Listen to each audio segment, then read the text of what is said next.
¿Alguna vez te has sentido obligado a aceptar conductas que van en contra de tus convicciones espirituales? La presión del mundo es real, pero la palabra de Dios es clara. En Efesios 5:11 leemos: no participen en las obras infructuosas de las tinieblas, sino más bien denúncienlas. Esta advertencia no solo nos llama a mantenernos firmes en la fe, sino a no tolerar lo que Dios ya ha condenado. Hoy veremos cómo identificar 10 comportamientos que Dios nos ordena no aceptar, ni en nosotros mismos, ni en quienes sean empoderados, ni en quienes nos rodean. Te mostraremos cómo discernirlos a la luz de las Escrituras para que puedas proteger tu alma, tu entorno y tu relación con Dios. En un tiempo donde la confusión moral se disfraza de tolerancia, comprender estos límites divinos es vital. ¿Estás listo para entender lo que Dios tiene reservado para ti? En muchas ocasiones, los creyentes se encuentran atrapados en una tensión invisible entre la compasión y la corrección, entre el amor y la firmeza. Vivimos en una época en la que se nos enseña que ser buenos cristianos es callar ante lo malo, no señalar lo incorrecto y aceptar en nombre del amor todo lo que el mundo aprueba. Sin embargo, la palabra de Dios nos lanza una advertencia que no podemos ignorar. No participen en las obras infructuosas de las tinieblas, sino más bien denúncienlas. Efesios 5:11. Esta orden no es opcional, no es un consejo, es una instrucción directa del corazón de Dios. Callar ante el pecado, tolerarlo en nombre de la paz o el respeto humano, es en realidad alinearse con aquello que Él aborrece. Cuando no ponemos límites claros, cuando no hablamos con verdad, participamos, aunque sea en silencio, de las tinieblas que destruyen vidas, relaciones y destinos. Uno de los mayores engaños del enemigo ha sido convencer a muchos cristianos de que el amor verdadero es complaciente, que amar a alguien significa aceptar todas sus decisiones, incluso las que los conducen al abismo. Pero la Biblia nos muestra un amor muy distinto, un amor que corrige, que confronta y que redime. Proverbios 27, 5-6 dice: mejor es la reprensión franca que el amor encubierto. Fieles son las heridas del amigo, pero engañosos los besos del enemigo. Cuando evitamos hablar la verdad por temor a incomodar, no estamos protegiendo a nadie, estamos colaborando con su perdición. Hay una línea muy delgada entre la misericordia y la permisividad, y si no la trazamos con claridad, terminamos abrazando lo que Dios abomina. Jesús mismo fue el mayor ejemplo de amor, pero también de firmeza. Él no toleró la hipocresía de los fariseos, no aceptó la injusticia de los mercaderes en el templo, no respaldó el pecado de la mujer adúltera, aunque sí la perdonó. Sus palabras fueron siempre llenas de gracia, pero nunca vacías de verdad. En Juan 8:11, después de que nadie se atreviera a condenar a la mujer sorprendida en adulterio, Jesús le dijo: ni yo te condeno, vete y no peques más. No hay juicio, pero tampoco hay aprobación. Hay compasión, pero también hay llamado al arrepentimiento. Este equilibrio divino es el que estamos llamados a reflejar. Sin embargo, en muchos círculos cristianos se ha producido una peligrosa transformación del mensaje. Se ha diluido la verdad en favor de la aceptación. Se ha cambiado la corrección por el silencio. Se ha adoptado una postura pasiva ante el pecado, como si la neutralidad fuera una opción en el reino de Dios. Pero Jesús fue claro cuando dijo en Mateo 12:30: el que no está conmigo está contra mí, y el que no recoge conmigo desparrama. No hay zonas grises en el llamado del Evangelio. O eres sal que conserva, o eres sal que ha perdido su sabor. Y si has perdido tu sabor, ¿de qué sirves? Este tipo de tolerancia no solo afecta a otro, sino que contamina el corazón del creyente, lo adormece, lo vuelve insensible al pecado, le quita discernimiento. Cuando comienzas a justificar comportamientos contrarios a la palabra, por empatía, por temor a ofender, por presión social o por no querer caer mal, terminas desfigurando tu propia fe. En Romanos 12 nos exhorta: no se conformen a este mundo, sino transfórmense mediante la renovación de su mente, para que puedan comprobar cuál es la voluntad de Dios, buena, agradable y perfecta.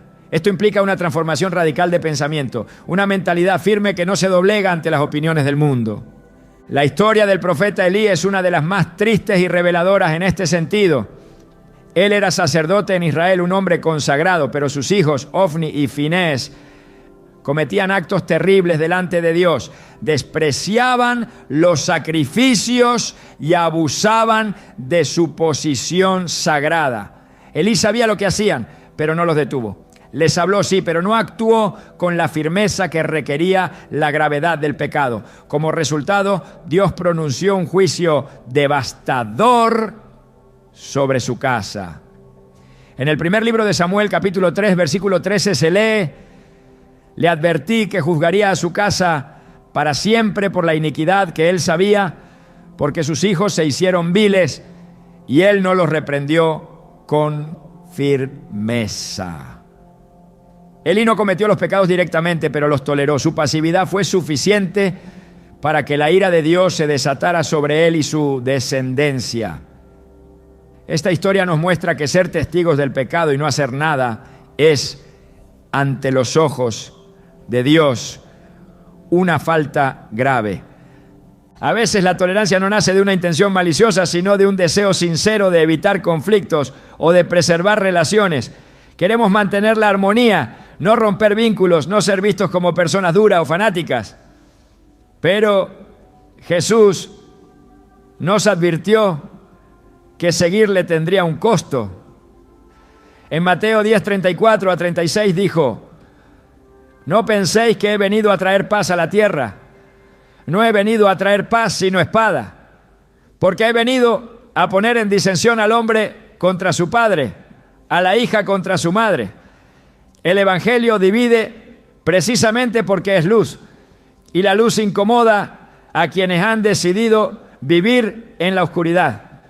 No podemos pretender seguir a Cristo y al mismo tiempo ser aceptados por un mundo que lo rechazó.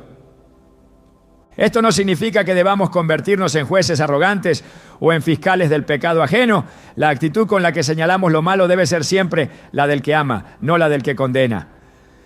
Pero amar verdaderamente es decir la verdad, aunque duela. Es mirar al hermano que está caminando hacia un precipicio y gritarle que se detenga, aunque eso nos gane su rechazo temporal. En Gálatas 6:1 se nos instruye: hermano, si alguno es sorprendido en alguna falta, vosotros que sois espirituales, restauradle con espíritu de mansedumbre, considerándote a ti mismo, no sea que tú también seas tentado. Aquí vemos que la restauración del otro es nuestra responsabilidad, siempre hecha con humildad, pero nunca con indiferencia.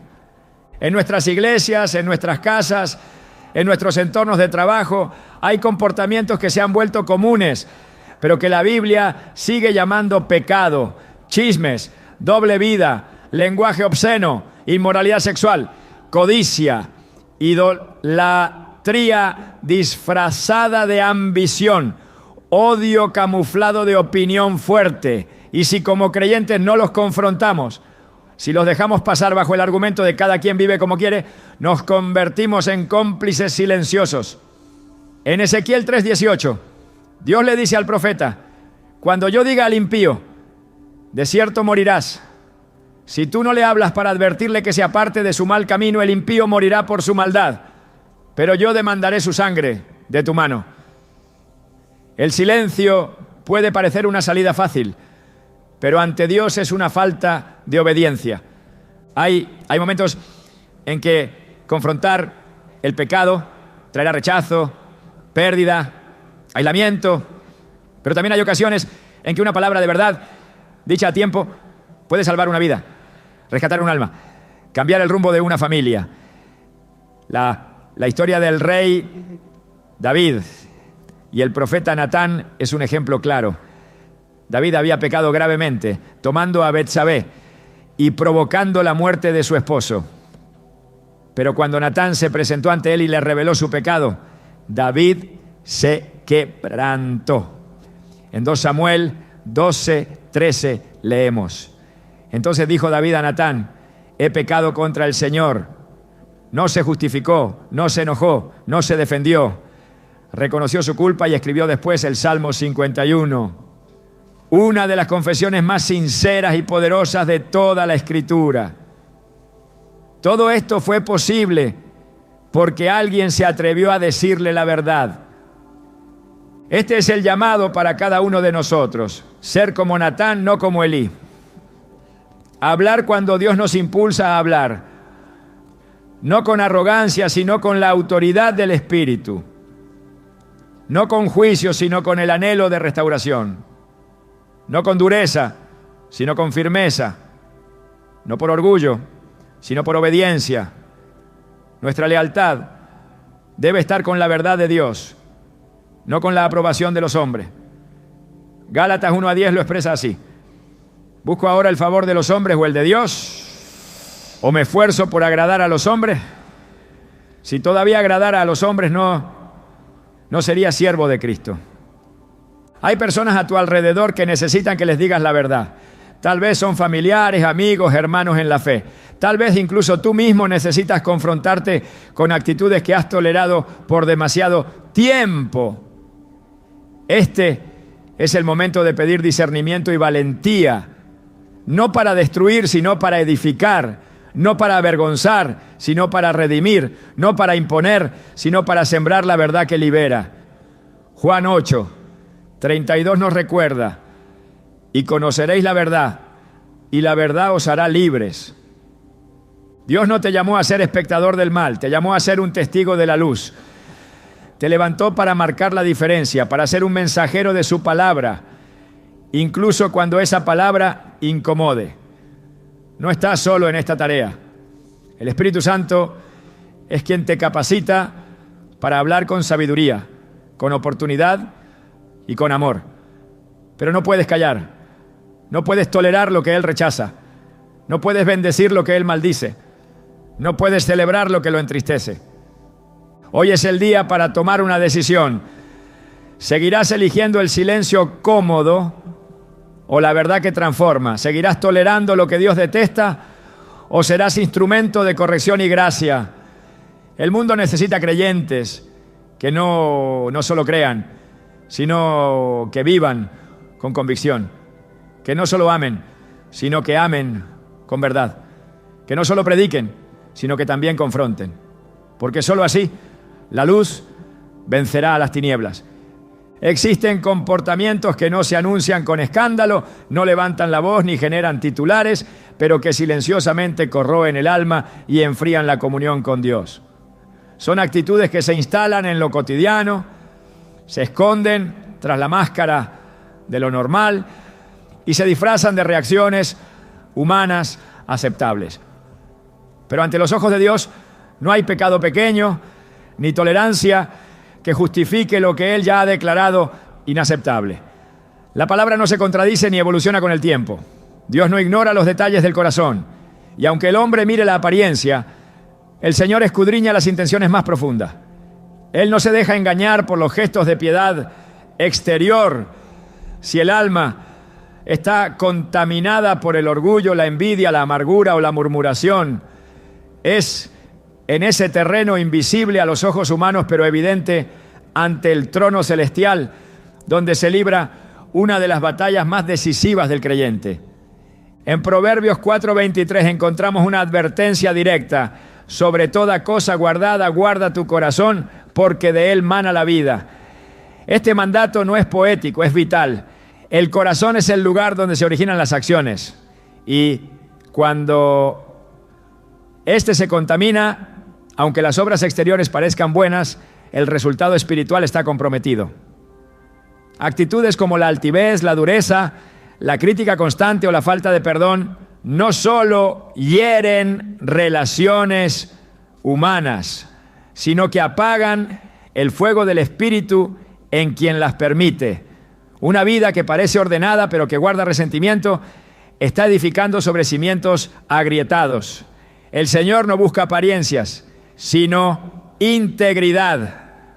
Y es precisamente en estas actitudes, pequeñas para el mundo, pero graves para el reino, donde muchos justifican su caída. Jesús fue enfático al señalar que el pecado comienza en el corazón. En Marcos 7, 21 a 23 declaró: porque de dentro del corazón de los hombres salen los malos pensamientos, los adulterios, las fornicaciones, los homicidios, los hurtos, las avaricias, las maldades, el engaño, la lascivia, la envidia, la maledicencia, la soberbia, la insensatez. Todas estas maldades de dentro salen y contaminan al hombre. Esta declaración destruye cualquier ilusión de pureza basada en conducta exterior. El juicio de Dios no evalúa solo lo visible, sino lo interno. Las actitudes ocultas no están exentas del escrutinio divino. Y cuando son toleradas por tiempo prolongado, se convierten en fortalezas espirituales que bloquean la bendición, la paz y la dirección. Una de las actitudes más peligrosas es la soberbia espiritual. Este veneno opera de forma sutil, disfrazado de celo, de convicción, incluso de santidad. El orgullo que nace de la supuesta superioridad moral es uno de los comportamientos más severamente reprendidos en la Escritura. Santiago 4:6 lo declara con claridad absoluta. Dios resiste a los soberbios y da gracia a los humildes. Resistir no implica simplemente no bendecir, implica oponerse activamente. Cuando alguien permite que el orgullo eche raíces, se posiciona directamente en conflicto con Dios. No hay oración, no hay ayuno, no hay esfuerzo que pueda prosperar mientras el alma se mantenga en ese estado. La humildad es el camino de acceso al favor divino. Por eso Jesús, siendo en forma de Dios, se humilló a sí mismo, tomando forma de siervo. La soberbia, por el contrario, fue lo que precipitó la caída de Lucifer. Otra actitud que Dios no tolera es la murmuración. Hablar en secreto, sembrar dudas, dividir con palabras disfrazadas de preocupación o espiritualidad es una práctica que el cielo condena. En Números 12, cuando Aarón y María murmuraron contra Moisés, Dios mismo descendió en una nube para confrontarlos. María fue castigada con lepra, una señal externa de la impureza interior que había permitido crecer. La murmuración no es una opinión, es un acto de rebelión contra el orden de Dios. En Filipenses 2:14 se nos exhorta: haced todo sin murmuraciones y contiendas. Esta instrucción no deja margen para justificaciones.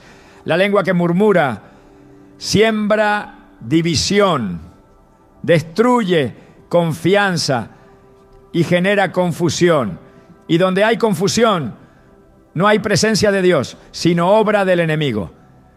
El rencor es otro veneno silencioso que contamina. Puede permanecer escondido bajo una sonrisa, bajo un trato cortés, pero su raíz amarga crece con fuerza, alimentando pensamientos de juicio, deseos de venganza y resistencia a la reconciliación.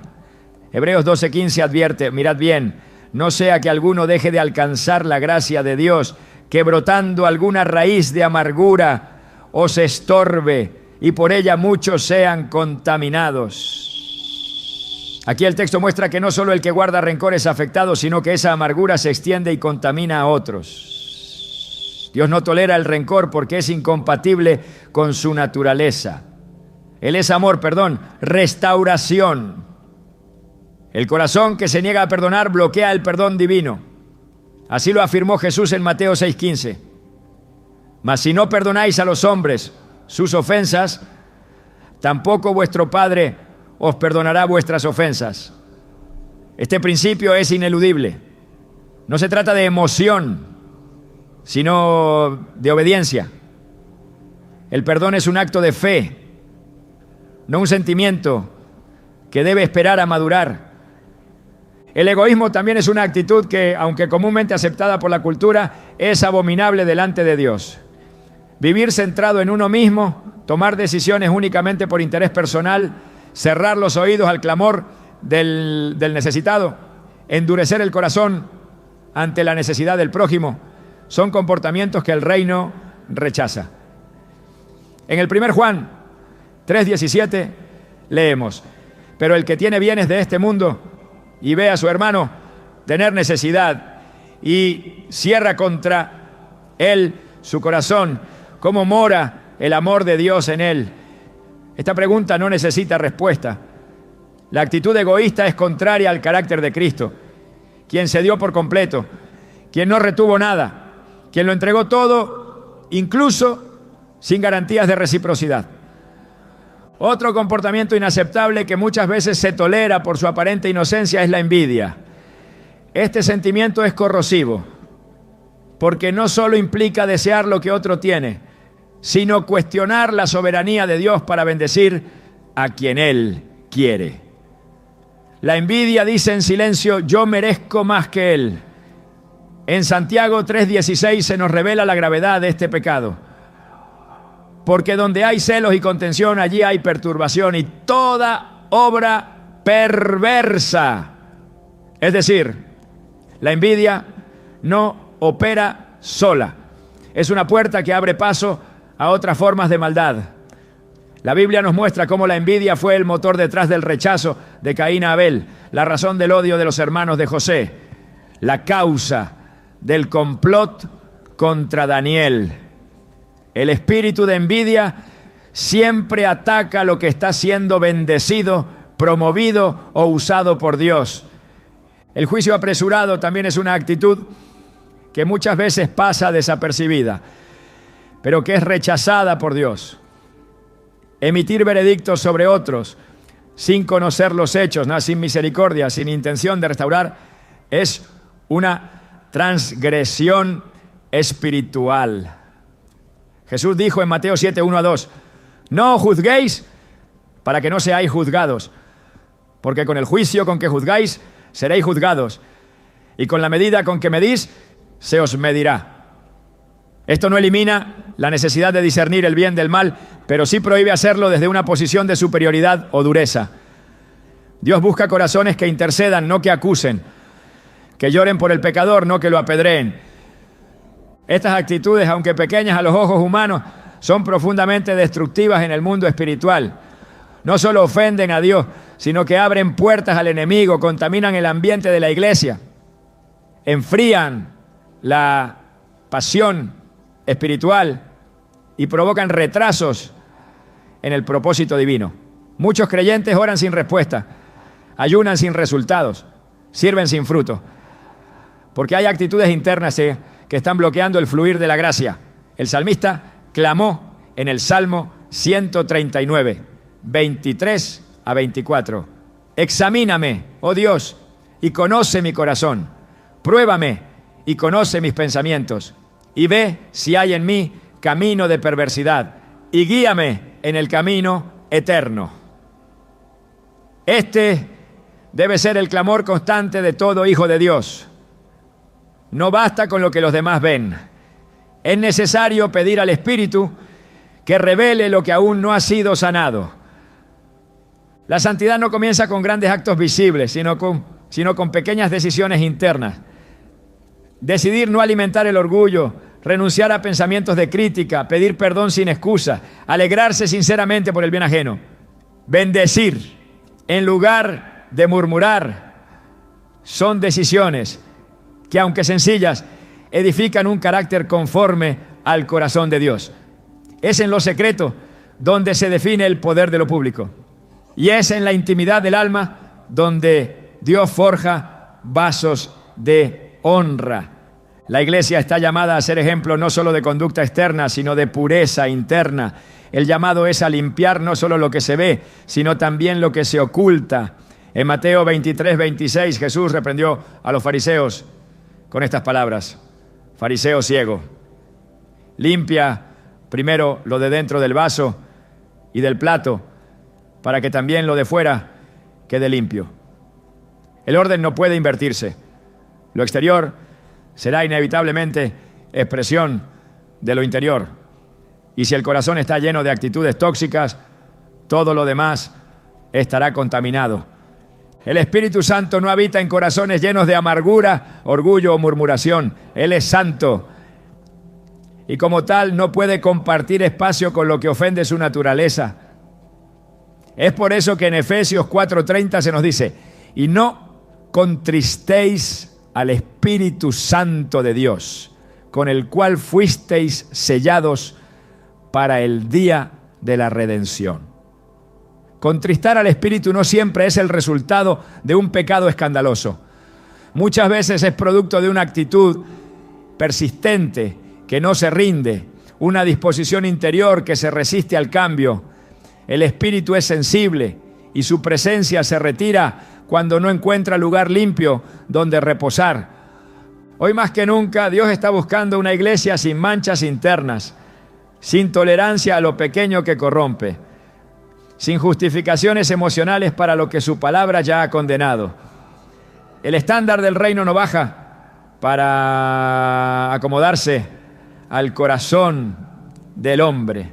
Es el corazón del hombre el que debe ser transformado para alinearse con el carácter del rey. Y esa transformación comienza por no tolerar más lo que él detesta. Aunque el mundo lo apruebe, aunque otros lo permitan, aunque parezca mínimo o aceptable, las actitudes que parecen inofensivas son en realidad campos de batalla decisivos. Lo que toleras en lo secreto definirá la autoridad que tendrás en lo público. Lo que escondes determinará el nivel de presencia que experimentarás.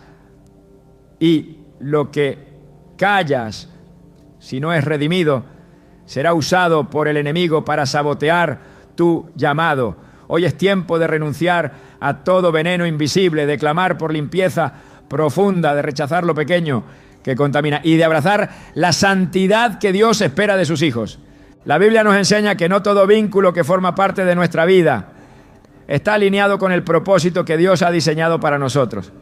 Aunque muchas veces los lazos afectivos nacen en contextos cotidianos, no todos tienen la aprobación del cielo. La palabra revela con claridad que hay relaciones que edifican y otras que destruyen. No porque alguien forme parte de nuestra historia, significa que deba formar parte de nuestro destino. El apóstol Pablo lo dejó escrito en 1 Corintios 15:33. No erréis, las malas conversaciones corrompen las buenas costumbres. Este principio, lejos de ser una advertencia superficial, es una instrucción divina para discernir con quién caminamos, a quién permitimos influenciar nuestra fe y qué tipo de comunión estamos dispuestos a sostener. Dios es un Dios de propósitos definidos. Él no improvisa ni deja elementos al azar. Cada persona que Él permite en nuestra vida tiene una función específica, pero también nos advierte que hay compañías que, si se sostienen sin discernimiento, terminan apagando el fuego del Espíritu y desviándonos del llamado. Abraham no pudo avanzar plenamente hacia el cumplimiento de la promesa mientras Lot seguía con él.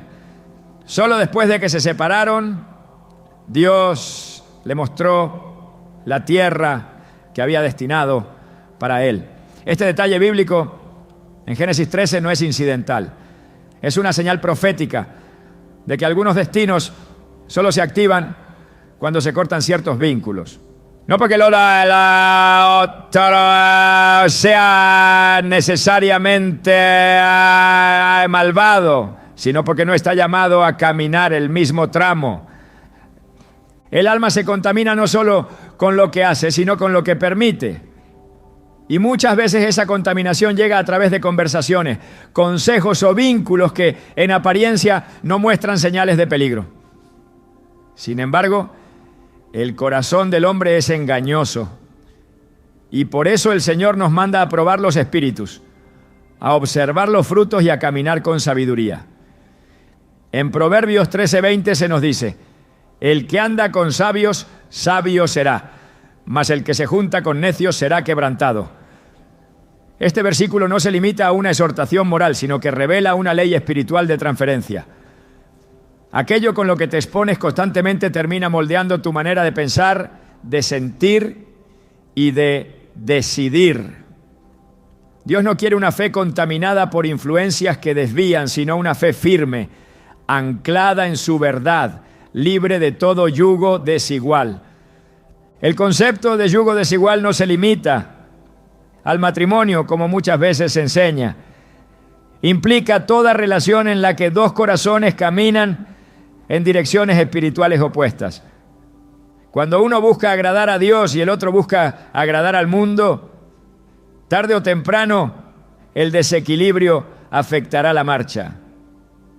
Amós 3:3 pregunta con sabiduría celestial: ¿andarán dos juntos si no estuvieren de acuerdo?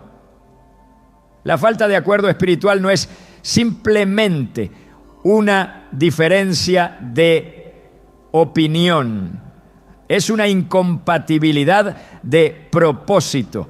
Por eso, aunque duele, hay vínculos que deben ser evaluados a la luz del Espíritu. No todo lo que trae consuelo trae edificación. No todo lo que ofrece compañía aporta dirección. Algunos lazos están diseñados para detenerte, no para impulsarte. Jesús en su caminar sobre la tierra fue selectivo con quienes le rodeaban en momentos clave. Aunque amaba a todos, no todos tenían acceso a su círculo más íntimo. Cuando se disponía a orar, a sanar o a revelar misterios, solo llevaba consigo a Pedro, Jacobo y Juan. Este patrón no era favoritismo, era discernimiento. Él sabía que algunos solo podían entender ciertos niveles de gloria si compartían su visión. La multitud lo seguía, pero no todos tenían la madurez para permanecer en momentos de definición. Así también ocurre hoy. Algunos están a tu alrededor por interés, otros por costumbre y algunos porque Dios los ha asignado como aliados espirituales. Saber diferenciarlos es parte de la sabiduría del reino. El alma que desea avanzar debe aprender a cerrar puertas. Algunas relaciones no se rompen por conflicto, sino por obediencia. Cuando el Señor indica que es tiempo de soltar, resistirse es una forma de desobediencia. No se trata de desprecio ni de juicio, sino de claridad espiritual. El apóstol Pablo en sus cartas menciona en más de una ocasión cómo tuvo que separarse de ciertos colaboradores porque ya no caminaban en la misma dirección. En 2 a Timoteo 4:10 escribió: Demas me ha desamparado, amando este mundo, y se ha ido a Tesalónica. La decisión de Demas fue personal, pero Pablo comprendió que no podía forzar una relación que ya no respondía al mismo propósito. Este discernimiento no nace del dolor, sino de la visión.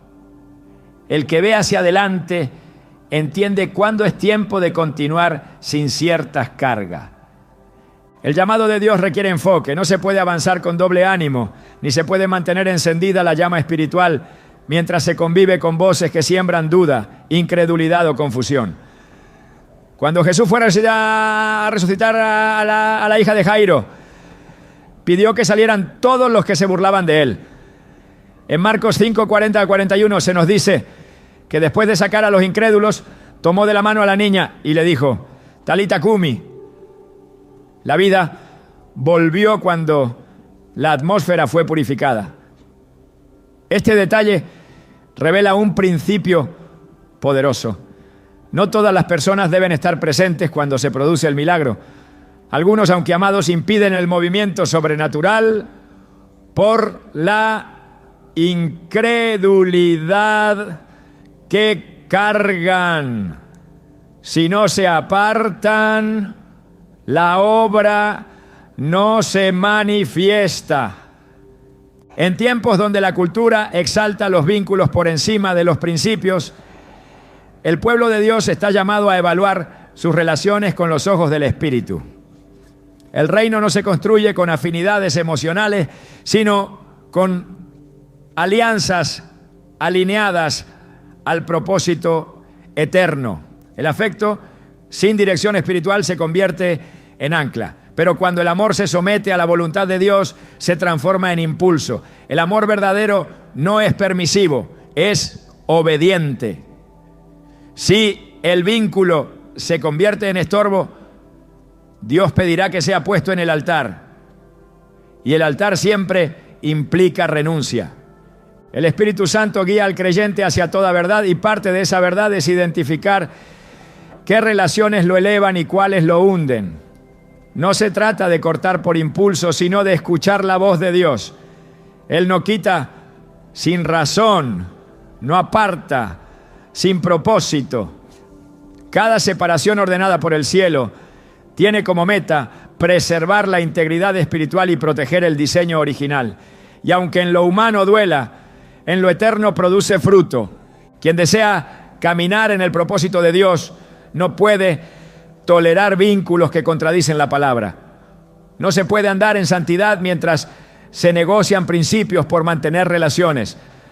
El Señor no comparte su trono con el mundo, ni su presencia con la tibieza. En Josué 24:15 se nos plantea un reto eterno. Escogeos hoy a quién sirváis. La decisión de caminar con Dios incluye la decisión de con quién caminarás. Porque algunos te acercan, pero otros te alejan. Cuando se habla de idolatría, muchos piensan en estatuas de oro, templos antiguos o culturas que adoraban a imágenes talladas con manos humanas. Pero la Escritura revela que el problema de la idolatría no se limita a símbolos visibles ni a religiones paganas. El corazón humano, por naturaleza caída, tiene una inclinación constante a fabricar ídolos, a elevar lo creado por encima del Creador, a entregar devoción, tiempo y confianza a cosas que no son Dios. Es por eso que el primer mandamiento no deja margen para ambigüedades. No tendrás dioses ajenos delante de mí. Éxodo 23. Esta orden no es arcaica ni simbólica. Es una declaración permanente que nos confronta incluso hoy, en una era donde los ídolos no están hechos de piedra, sino de hábitos, pasiones, sistemas y formas de vida. Todo lo que ocupa el lugar de Dios en el corazón se convierte en un ídolo, aunque no lo llamemos así. No necesita tener nombre mitológico ni rostro esculpido. Basta con que absorba la adoración, la confianza o el deseo que solo le corresponde a Él. El ídolo moderno es sutil, silencioso y muchas veces incluso se disfraza de bendición. Puede presentarse como una meta, una persona, una causa, una necesidad legítima o una búsqueda emocional. Pero si llega al punto de condicionar nuestra obediencia, determinar nuestras decisiones o desplazar nuestra intimidad con Dios, entonces ya ha dejado de ser una opción y se ha convertido en una amenaza espiritual. En el libro del profeta Ezequiel, el Señor habla con severidad sobre este tipo de idolatría.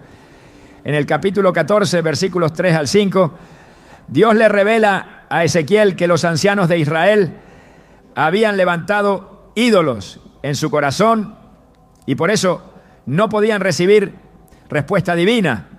La idolatría interior bloquea la comunión, distorsiona la percepción espiritual y rompe la intimidad con el Espíritu Santo. No se trata de adorar abiertamente otra deidad, sino de colocar algo más como el filtro principal por el cual evaluamos nuestras decisiones, nuestros anhelos y nuestras prioridades. Uno de los ídolos más extendidos en este tiempo es el amor al dinero. No se necesita ser rico para adorarlo. Basta con vivir dominado por el deseo de obtenerlo o con el temor de perderlo. Jesús lo confrontó con una claridad absoluta. Nadie puede servir a dos señores. No podéis servir a Dios y a las riquezas. Mateo 6:24. Esta declaración no se refiere solo a quienes tienen posesiones, sino a quienes permiten que su corazón sea gobernado por la ambición. El dinero, cuando ocupa el trono, determina cuánto oramos, cuánto damos, cuánto confiamos. Dios no comparte su señorío. Lo dejó claro desde el principio y lo sigue exigiendo hoy.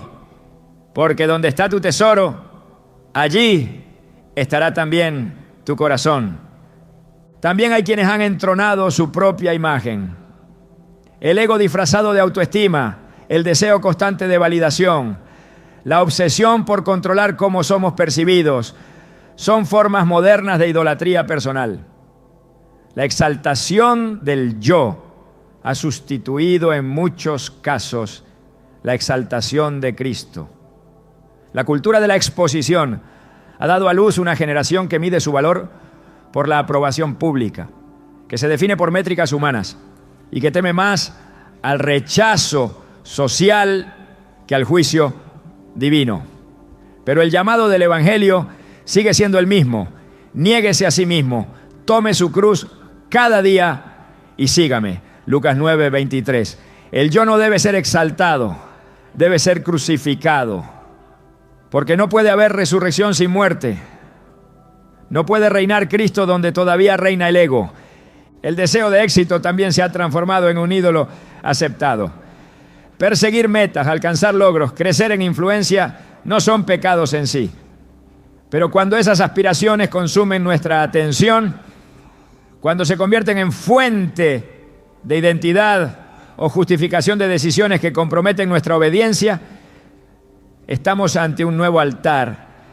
El apóstol Pablo lo advirtió con fuerza en 2 Timoteo 3:1-2. En los últimos días habrá hombres amadores de sí mismos, vanagloriosos, soberbios. El ídolo del éxito no siempre se expresa con soberbia visible, pero se manifiesta cuando se prioriza la realización personal por encima del mandato divino. Cuando se ajustan las convicciones a lo que garantiza más resultados, cuando se sacrifica la verdad por visibilidad. El entretenimiento, aunque inocente en su justa medida, también puede volverse un sustituto espiritual. No porque sea malicioso en apariencia, sino porque roba tiempo, enfoque y sensibilidad. Cuando una mente está saturada de imágenes, estímulos y distracciones, pierde la capacidad de escuchar la voz de Dios. Jesús decía, el que tiene oídos para oír, oiga, Mateo 11:15. Pero los oídos del alma se ensordecen cuando están ocupados constantemente con el ruido del mundo. No se trata de eliminar cada forma de distracción, sino de restaurar el orden del corazón. Cuando la pantalla se convierte en altar, cuando la distracción es más deseada que la presencia de Dios, cuando no podemos estar en silencio sin buscar ser entretenidos, entonces hemos sido seducidos por un ídolo invisible. Aún más peligroso es cuando lo espiritual mismo se convierte en idolatría. Cuando buscamos a Dios no por quién es, sino por lo que puede darnos. Cuando el ministerio reemplaza la relación.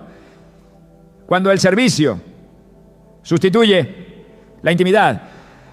Cuando se predica sin orar. Cuando se canta sin quebranto. Cuando se ministra sin santidad. Dios no está interesado en sacrificios vacíos, ni en expresiones de devoción que no nacen del Espíritu. En Isaías 1:13-14, el Señor declara, no me traigáis más vana ofrenda, vuestras fiestas solemnes me son abominación. Esta es una advertencia seria. No todo lo que tiene forma de adoración es aceptado por Dios. Si no hay verdad en lo profundo, Si el corazón está dividido, si el enfoque está más en el resultado que en la obediencia, entonces la práctica espiritual ha perdido su esencia y se ha transformado en ritualismo muerto. La idolatría, cualquiera sea su forma, conduce siempre al mismo desenlace: alejamiento de Dios. No porque Él se aleje, sino porque el alma se cierra. El pueblo de Israel no cayó por falta de conocimiento, sino por su inclinación constante a adorar lo que veían, lo que deseaban, lo que entendían. En Jeremías 2:13 Dios resume su acusación con estas palabras: porque dos males ha hecho mi pueblo. Me dejaron a mí, fuente de agua viva, y cavaron para sí cisternas rotas que no retienen agua. Esa es la esencia de la idolatría: abandonar la fuente por buscar llenarse de lo que no sacia, reemplazar lo eterno por lo inmediato, cambiar la presencia por el placer. Y cuando eso ocurre, no solo se pierde la comunión, se pierde también la dirección, la paz, la autoridad y el propósito. La verdadera libertad espiritual solo llega cuando se derriban los altares ocultos, cuando se desmantelan los tronos falsos, cuando se expulsa del corazón todo aquello que compite con la gloria de Dios. No se puede caminar en plenitud mientras se comparte la adoración con lo creado. No se puede escuchar claramente mientras el alma responde a tantas voces. No se puede servir con poder mientras el corazón está dividido. El reino de Dios no admite rivales. Y el Espíritu Santo no cohabita con ídolos. Por eso, el primer paso hacia la restauración es la rendición total, no la parcial, no la que reserva espacios, no la que negocia, sino la que, como declara el salmista en el Salmo 86:11, clama: une mi corazón para que tema tu nombre.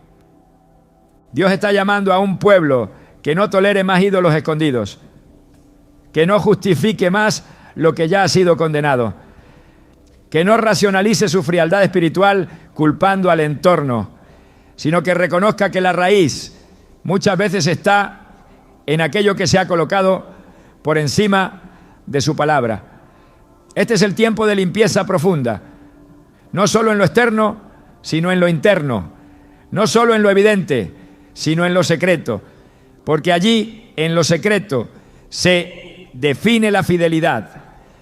Vivimos en una generación donde los límites morales han sido borrados, donde el pecado ya no se oculta, sino que se celebra, y donde la línea que separa lo santo de lo impuro parece cada vez más delgada.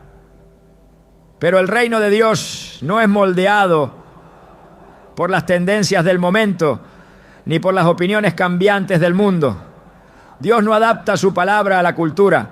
Es la cultura la que está llamada a rendirse ante la verdad de su palabra. Lo que el cielo ha declarado como abominación no puede ser aceptado por quienes han sido llamados a ser luz. Y sin embargo, hay una tendencia creciente dentro del pueblo de Dios a suavizar el mensaje, a ignorar lo incómodo, a aceptar lo que el mundo promueve para no parecer intolerante, anticuados o duros.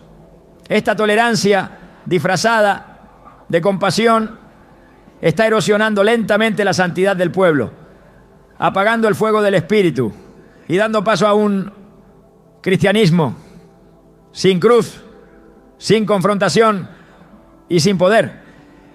El pecado no se vuelve menos ofensivo para Dios solo porque la sociedad lo normaliza. La opinión pública no tiene autoridad para redefinir la moral divina. En Isaías 5:20, el profeta lanza una advertencia que sigue resonando con fuerza. Ay de los que a lo malo dicen bueno y a lo bueno malo, que hacen de la luz tinieblas y de las tinieblas luz, que ponen lo amargo por dulce y lo dulce por amargo. Esta inversión de valores no es un fenómeno nuevo. Es la misma estrategia que Satanás ha usado desde el Edén. Disfrazar la desobediencia de sabiduría, presentar el pecado como evolución, vender la independencia del alma como libertad. Pero Dios no se deja impresionar por argumentos sofisticados ni por modas progresistas. Él mira el corazón, pesa las motivaciones y juzga con justicia lo que el mundo ha revestido de falsedad. Uno de los peligros más sutiles del tiempo presente es la desensibilización espiritual. Cuando el pecado se muestra con tanta frecuencia, cuando se expone con tanta naturalidad, cuando se respalda desde las plataformas de entretenimiento, política y educación, la conciencia comienza a adormecerse. Lo que antes producía repulsión ahora provoca indiferencia. Lo que antes se condenaba ahora se justifica. Lo que antes se evitaba ahora se imita. Pero la palabra de Dios es clara. No participéis en las obras infructuosas de las tinieblas, sino más bien reprendedlas. Efesios 5:11. Esta no es una sugerencia, es un mandato. No basta con no practicar el pecado. Se nos ordena confrontarlo, resistirlo, desenmascararlo, no desde el orgullo, sino desde la verdad. No con ira humana, sino con celo santo. Jesús nunca normalizó el pecado. Lo enfrentó con compasión, pero también con autoridad. A la mujer sorprendida en adulterio le ofreció misericordia, pero también una instrucción clara. Vete y no peques más. Juan 8:11. El perdón no elimina la exigencia de cambio. El amor no anula el llamado a la santidad. El Cristo que sanó y restauró también echó fuera demonios, reprendió la hipocresía y purificó el templo. Su ejemplo nos muestra que no es posible amar verdaderamente sin hablar la verdad. Y hoy más que nunca, el mundo necesita una iglesia que no tenga miedo de decir lo que Dios dice, aunque eso signifique quedar en minoría, perder popularidad o enfrentar rechazo. La normalización del pecado ha logrado que muchos creyentes comiencen a dudar de lo que antes defendían con convicción. La presión de adaptarse, la seducción del aplauso, el deseo de no incomodar han llevado a líderes, iglesias y comunidades enteras a diluir el mensaje, a edificar sobre arena, lo que solo puede sostenerse en la roca. Pero todo lo que se construye fuera de la verdad caerá. Jesús lo advirtió en Mateo 7:26-27. Cualquiera que me oye estas palabras y no las hace, le compararé a un hombre insensato. Y fue grande su ruina. No importa cuán atractiva parezca una enseñanza si no está fundamentada en la palabra. No importa cuán inclusiva, moderna o emocionalmente atractiva sea una doctrina si contradice el corazón de Dios. El pecado que se tolera hoy se convertirá en la esclavitud de mañana. Lo que no se confronta a tiempo crece, se fortalece y toma control. Israel cayó muchas veces, no por...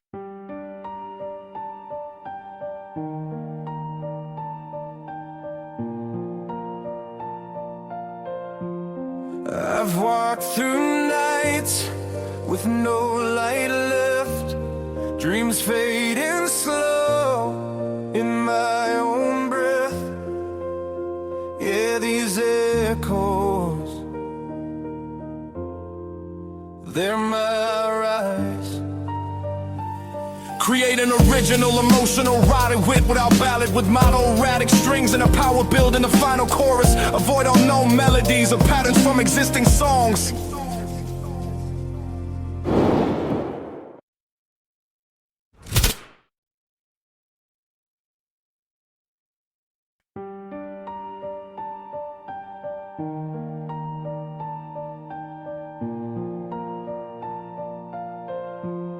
I've walked through nights with no light left, dreams fading slow in my own breath.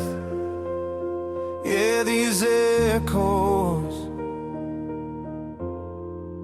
they're my rise.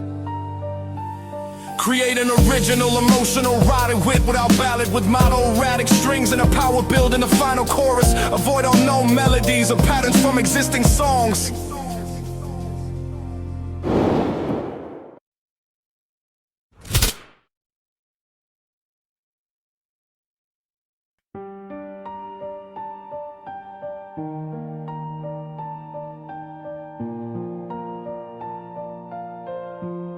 I've walked through nights with no light left, dreams fading slow in my own breath.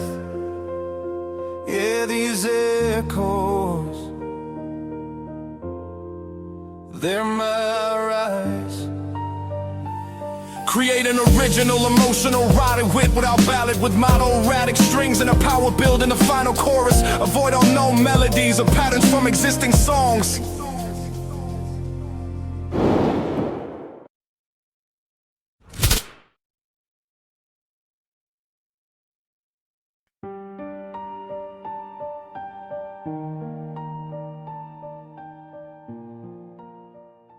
Por falta de fuerza militar, sino por permitir la idolatría en su interior.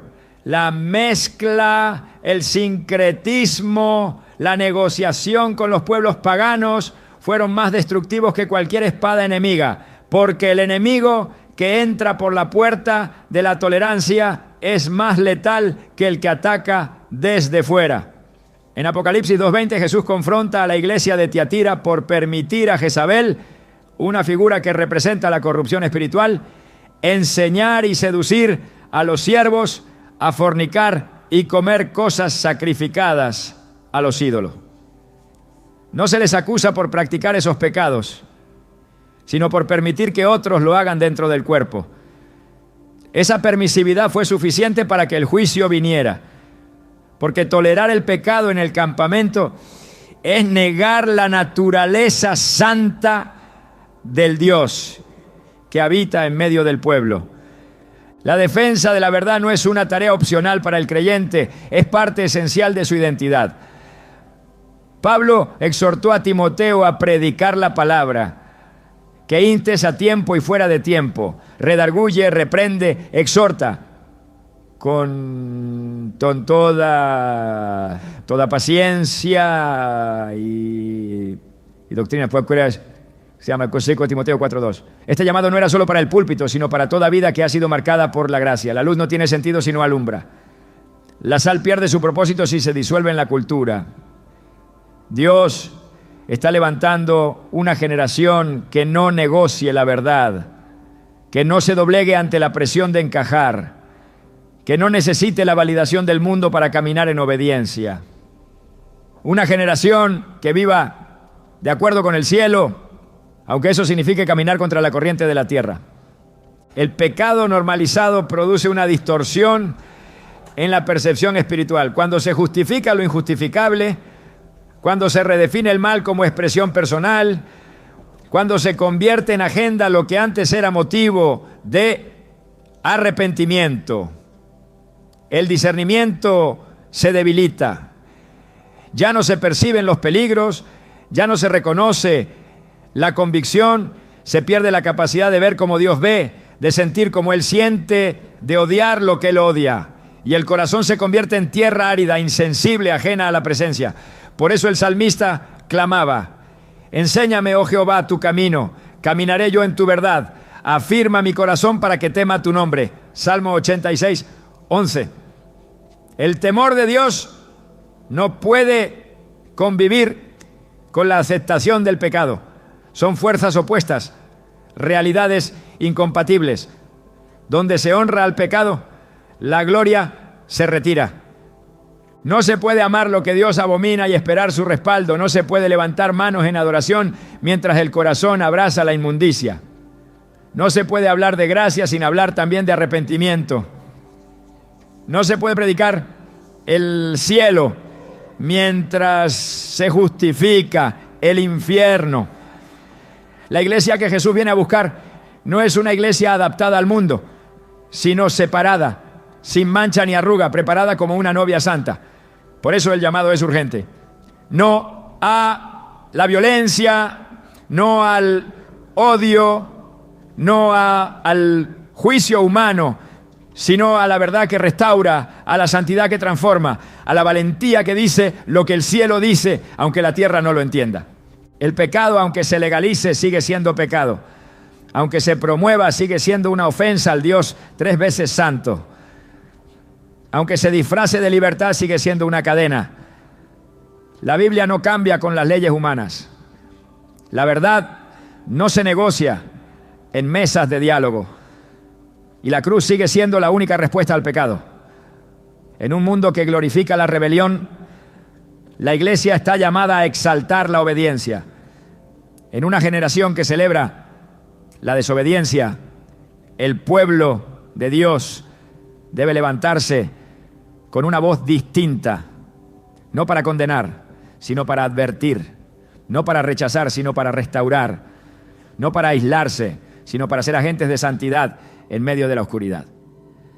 Este no es un tiempo para callar, no es un tiempo para suavizar, es un tiempo para decir la verdad con amor, con autoridad, con mansedumbre, pero también con firmeza. Porque quien no confronta el pecado, aunque lo haga con palabras dulces, está alimentando la destrucción. Y quien llama bueno a lo que Dios ha condenado, aunque lo haga con las mejores intenciones, está participando del engaño. Por eso el mensaje del Evangelio debe ser completo. Gracia y verdad, perdón y arrepentimiento, misericordia y justicia. Porque solo así se produce el cambio. Solo así hay libertad. El mundo podrá cambiar sus valores, redefinir su moral, construir nuevos lenguajes y sistemas. Pero la palabra de Dios permanece para siempre. Y mientras esa palabra viva en el corazón de su pueblo, no importará cuán oscuro se vuelva el entorno. Habrá luz, habrá verdad, habrá esperanza. Pero esa luz solo brillará si no se mezcla. Esa verdad solo impactará si no se diluye. Esa esperanza solo alcanzará si no se esconde. Dios nunca ha llamado a su pueblo a parecerse al mundo. Desde el principio el mandato fue claro: ser diferentes, apartados, consagrados. La santidad no es una opción, es una exigencia del reino. En Levítico 20:26, el Señor lo expresó sin ambigüedad. Habéis de serme santos porque yo, el Señor, soy santo y os he apartado de los pueblos para que seáis míos. Esta separación no nace del desprecio, ni busca alimentar una falsa superioridad espiritual, sino que refleja una realidad espiritual. Los que pertenecen a Dios no caminan al ritmo del sistema del mundo, no viven según el patrón de esta era, no se ajustan a lo que el entorno define como normal. Han sido marcados, sellados, apartados, y esa consagración implica vivir con estándares celestiales en medio de un entorno que los desprecia. La santidad es la señal visible de una identidad invisible. Es el fruto natural de una vida gobernada por el Espíritu. No consiste en apariencias religiosas ni en prácticas externas que buscan reconocimiento humano. Es un reflejo del carácter de Dios en cada pensamiento, palabra y decisión. El apóstol Pedro retoma este mandato en el Nuevo Testamento cuando escribe: sed santos en toda vuestra manera de vivir. 1 Pedro 1:15. Aquí no se limita la santidad al templo, al culto o al momento de adoración.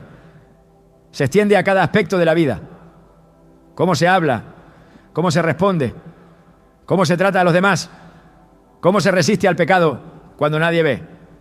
Porque lo que Dios busca no es perfección exterior, sino coherencia espiritual. Una vida que proclama con su conducta la verdad que predica con su boca. La santidad no es aislamiento físico, pero sí es separación espiritual. No es alejarse de las personas, sino negarse a participar de lo que contamina. Es caminar en medio del mundo sin dejar que el mundo entre al corazón. es estar rodeado de tinieblas, pero permanecer encendido. Jesús oró al Padre diciendo: no ruego que los quites del mundo, sino que los guardes del mal. Juan 17:15. Él sabía que la misión exige presencia, pero también entendía que la presencia no puede convertirse en conformidad. Ser luz en medio de las tinieblas requiere estar, pero también requiere estar distinto. Si la luz pierde su intensidad, deja de cumplir su propósito. Si el creyente pierde su pureza, deja de ser un reflejo del cielo. La santidad no es un esfuerzo humano por alcanzar la aceptación divina. Es la respuesta natural de quien ha sido redimido. Es el fruto que nace cuando el alma ha sido lavada por la sangre del Cordero. No es un uniforme que se pone, es una naturaleza que se vive. Hebreos 12:14 lo afirma con solemnidad. Seguid la paz con todos y la santidad sin la cual nadie verá al Señor. Esto no es un lenguaje simbólico, es una declaración eterna. Sin santidad no hay revelación. Sin santidad no hay acceso a la presencia. Sin santidad no hay comunión. La gracia de Dios no anula la necesidad de pureza. Al contrario, la gracia empodera para vivir en obediencia. Nos libra de la condena del pecado, pero también nos llama a apartarnos de toda forma de mal. Cuando la santidad se pierde también la autoridad espiritual. Sansón fue separado desde el vientre, ungido para liberar a Israel. Pero cuando comenzó a mezclar su vida con lo impuro, cuando trató como común lo que Dios había santificado, terminó perdiendo su fuerza, su visión y su destino. Jueces 16:20 lo describe con palabras que estremecen, pero él no sabía que el Señor se había apartado de él. Esta es una de las consecuencias más graves de abandonar la santidad. La presencia de Dios se retira silenciosamente y el alma continúa en la rutina sin notar que ha sido despojada. La unción no permanece donde la obediencia se extingue. El poder no fluye donde el corazón se ha dividido. Dios no puede respaldar lo que contradice su carácter. El llamado a vivir separados no busca producir orgullo espiritual. Al contrario, debe producir temor reverente. Porque quien ha sido apartado tiene mayor responsabilidad. Quien ha recibido luz no puede caminar como si no viera. El mismo Pedro, que exhorta a vivir en santidad, también recuerda que somos linaje escogido, real sacerdocio, nación santa, pueblo adquirido por Dios. 1 Pedro 2:9. Estas palabras no son títulos para enaltecerse, son recordatorios de un llamado mayor. No se trata de vivir por encima de los demás, sino de vivir conforme al propósito por el cual fuimos rescatados. Porque no se nos salvó solo para escapar del juicio, sino para reflejar al Salvador. La santidad produce impacto sin necesidad de estridencia. Una vida apartada confronta por sí misma. La presencia de alguien que vive en integridad incomoda al sistema que se alimenta del pecado. Y aunque el mundo no siempre lo reconozca, el alma humana anhela ese testimonio silencioso. Anhela ver que sí es posible vivir distinto. Anhela una referencia que no solo predique, sino que encarne lo que proclama. En Filipenses 2:15, Pablo dice que debemos ser irreprensibles y sencillos, hijos de Dios sin mancha, en medio de una generación maligna y perversa, en medio de la cual resplandecéis como luminares en el mundo. Esa es la misión: brillar sin corromperse, estar dentro sin pertenecer, participar sin asimilarse.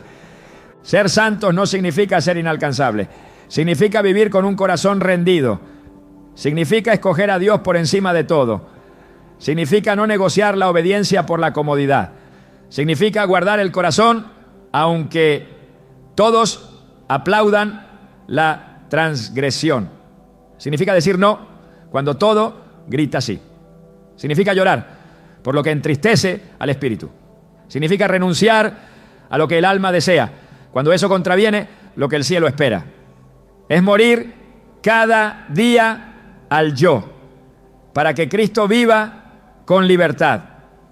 Dios sigue llamando a un pueblo que no tolere lo que Él ya ha condenado, que no justifique lo que el cielo ha desechado, que no se adapte a lo que fue llamado a transformar. Ser santos es ser distintos, no distantes. Es vivir como testigos, no como shalaya, no como jueces. Es permanecer separados, no como superiores, sino como consagrados. Porque el que es de Dios no puede caminar igual que el que no lo conoce. No puede pensar igual, decidir igual, reaccionar igual. Su vida ha sido comprada con sangre. Y esa sangre exige respuesta. Y la única respuesta que agrada a Dios es la entrega completa. Dios no busca una obediencia superficial ni una santidad condicionada por la opinión de los demás. Él está formando un pueblo que no solo se aparta del mal, sino que se alinea con su corazón. No basta con rechazar lo inaceptable. Es necesario amar lo que Él ama, honrar lo que Él honra, valorar lo que para el cielo es eterno.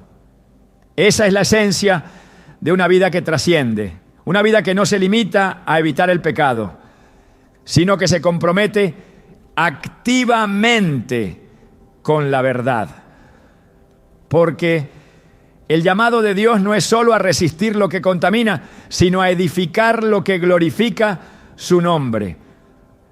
Hay momentos en los que el mayor acto de fidelidad no es lo que evitamos, sino lo que decidimos construir en medio del colapso espiritual de una generación. Dios no nos aparta solo para protegernos, sino para posicionarnos como referentes. Y quienes se atreven a vivir por encima del estándar del mundo se convierten en señales vivientes de un reino que no puede ser sacudido. Esa es la urgencia de este tiempo, que quienes conocen a Dios no solo se distingan por lo que no toleran, sino por lo que manifiestan. Porque cuando el carácter de Cristo se forma en lo secreto, su fruto es visible en todo lo que tocamos. El Señor no necesita más discursos, necesita vidas que hablen más fuerte que cualquier argumento.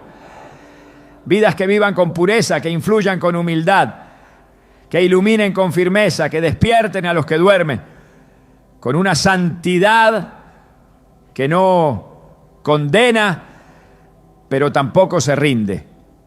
Hoy más que nunca, el mundo necesita ver qué sucede cuando alguien decide no transigir, no esconderse, no callar.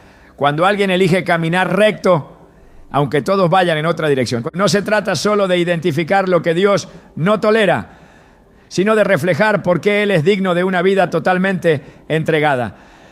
Quien ha sido tocado por su fuego ya no puede vivir tibio. Quien ha oído su voz ya no puede vivir confundido. Y quien ha sido apartado por su mano ya no puede vivir como si no le conociera. Este es el tiempo de vivir como hijos que portan su gloria,